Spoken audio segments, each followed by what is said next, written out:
लोकसभा में राष्ट्रपति के अभिभाषण पर चर्चा की शुरुआत आज पहली बार बतौर अपोजिशन लीडर राहुल गांधी ने की। इस दौरान राहुल गांधी ने आइन के बहाने मोदी सरकार पर जमकर हमला बोला और उन्होंने अपने स्पीच की शुरुआत आइन की कॉपी हाथ में लेकर की। राहुल ने चर्चा के दौरान अलग अलग मज़ाहिब की तस्वीरें लोकसभा में दिखाईं। इस दौरान राहुल गांधी ने हिंदू समाज को लेकर ऐसा बयान दिया जिससे हंगामा खड़ा हो गया। और जो लोग अपने आप को हिंदू कहते हैं वो 24 घंटा हिंसा हिंसा हिंसा, नफरत नफरत नफरत, असत्य सत्य असत्य।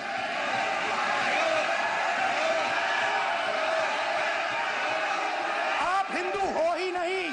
खुद वजीर आजम मोदी ने राहुल के इस बयान पर एतराज जताया। ये विषय बहुत गंभीर है। पूरे हिंदू समाज को हिंसक कहना ये गंभीर विषय है। तो वहीं वजीर दाखिला अमित शाह ने एतराज जताते हुए राहुल गांधी से माफी मांगने की मांग की। हिंसा की भावना को किसी धर्म के साथ जोड़ना और ये सदन में और संवैधानिक पद पर बैठे हुए व्यक्ति ने, मैं मानता हूं मान्यवर, उन्होंने इसकी माफी मांगनी चाहिए।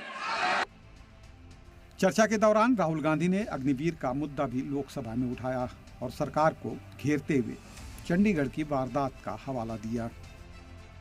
राहुल गांधी ने बताया, एक अग्निवीर की लैंडमाइन ब्लास्ट में मौत हो गई थी, लेकिन उसे शहीद का दर्जा नहीं दिया गया और न ही उसके परिवार को मुआवजा मिला।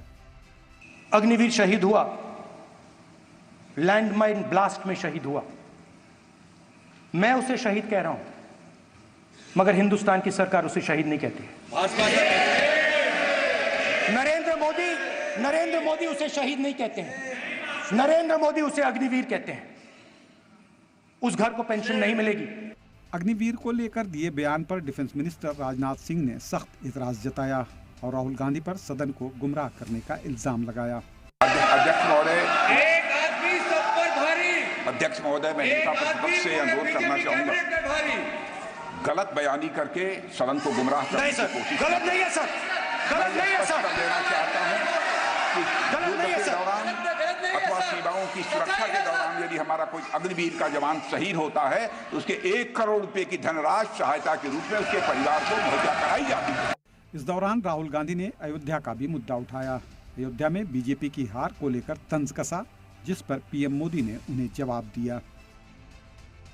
चर्चा के दौरान राहुल गांधी के बगल वाली सीट पर अयोध्या से मेंबर पार्लियामेंट चुने गए अवधेश प्रसाद बैठे थे और राहुल ने उनसे लोकसभा में हाथ मिलाया और कहा कि बीजेपी को अयोध्या ने सख्त पैगाम दिया है। साथ ही राहुल ने कहा कि पीएम मोदी ने अयोध्या से भी लड़ने की कोशिश की, लेकिन उनकी टीम ने उन्हें मना कर दिया। राम भगवान की जन्मभूमि ने बीजेपी को मैसेज दिया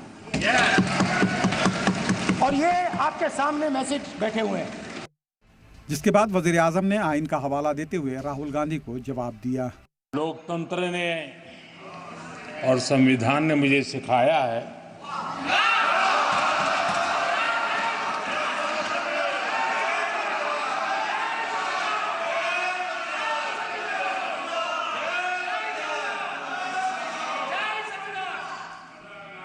कि मुझे विपक्ष के नेता को गंभीरता से लेना चाहिए। इतना ही नहीं, राहुल गांधी ने लोकसभा में इस्लाम का भी जिक्र किया और कहा कि कुरान में लिखा है, पैगंबर साहब ने कहा कि डरना नहीं है, यानी सभी मजहब का पैगाम एक ही है कि डरो मत। राहुल गांधी ने मुख्तलिफ मजहबी रहनुमाओं की भी तस्वीर दिखाई। साथ ही उन्होंने सिख, ईसाई, इस्लाम और बुद्ध जैसे मुख्तलिफ मज़ाहिब का सहारा लेते हुए कहा कि सभी मजहब से हमें यह सीख मिलती है कि डरो मत, डराओ मत। सर, गुरु नानक जी के चित्र में भी आपको अभय मुद्रा दिखाई देगा। गुरु नानक जी भी कहते हैं कि डरो मत, डराओ मत। उसके बाद जीसस क्राइस्ट की इमेज देखिए, उसमें भी आपको अभय मुद्रा दिखाई देगा। जीसस क्राइस्ट की इमेज में भी अभय मुद्रा, डरो मत, डराओ मत। और जीसस क्राइस्ट ने कहा कि अगर आपको कोई थप्पड़ मारता है तो दूसरा गाल दिखा दो। उसके बाद बुद्ध भगवान, अभय मुद्रा।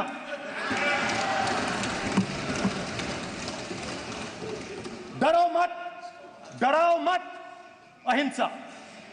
शिव जी कहते हैं डरो मत, डराओ मत, अभय मुद्रा दिखाते हैं, अहिंसा की बात करते हैं, त्रिशूल को जमीन में गाड़ देते हैं।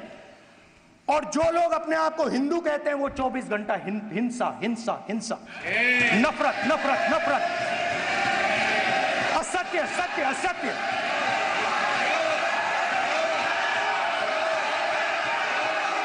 आप हिंदू हो ही नहीं। राहुल गांधी ने आज लोकसभा में अयोध्या, हिंदुत्व का मुद्दा, एमएसपी, महंगाई, अग्निवीर, किसान, बेरोजगारी, जम्मू कश्मीर, लद्दाख, मणिपुर का मुद्दा, नोटबंदी, जीएसटी, नीट, धांधली जैसे मुद्दों पर जमकर मोदी सरकार पर निशाना साधा, जिसके जवाब में बीजेपी को अपनी पूरी टीम उतारनी पड़ी। आज के सियासी हलचल को देखते हुए ये कहा जा सकता है कि मोदी के मुकाबिल ये मुकाबला मजेदार रहे। ब्यूरो रिपोर्ट, सलाम टीवी।